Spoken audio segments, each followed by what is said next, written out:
Welcome to Newspresso. Here is the top story in the past 6 hours. Sean Duffy's headline made the pond buzz. It claimed air traffic controllers earn $180,000.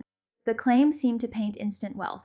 It promised flight control a dream job, but the reality was far more modest. When the longest government shutdown in U.S. history finally ended on Wednesday, air traffic controllers had been stuck. They were without pay for more than a month. They began receiving back checks. Those checks had been blank since October. The sudden influx of wages would help many of them.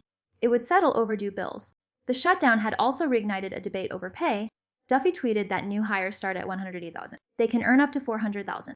NACSA President Nick Daniels immediately countered. Controllers earn only in the mid-$50,000 range. They start at the lower end. The $400,000 ceiling is a distant target. It may never be reached at all. Pete Lefevre shared a personal perspective. He said some turned to gig work during shutdown.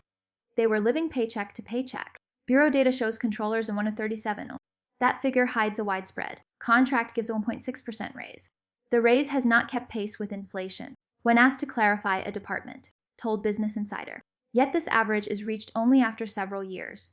It requires on-the-job training. Experience is needed, not at the beginning. The FAA's published pay scale shows a base pay range to $225,700, depending on the facility's complexity. Cost of living changes. New controller $55,000 and $68,000. Whether graduates of the Oklahoma City Academy or those who qualify through college, FAA assigns each location a level from 4 to 12. Higher levels handle more traffic and pay more. Level 4 tower in Pennsylvania starts at $50,000. A level 12 center in Chicago can reach $225,700. Overtime and nights can push compensation higher, but the climb is gradual. Training costs about $100,000 per trainee. About 40% of applicants drop out before finishing. The rigorous months are at the academy. The job requires months of intense training. Controllers undergo extensive on-the-job learning. They train at one of 3 FAA facilities. Facilities include airport towers, ATCT, terminal radar approach controls at Tarragona used, en route center RTCC complete the trio. Each facility type has its own pay structure. All share the same basic progression. Start at a lower level, earn incremental raises, eventually reach the upper 6-figure bracket.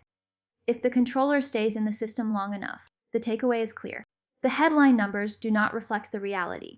For most air traffic controllers, the path to the high end of the pay scale is long and demanding a fact that will shape the industry's future.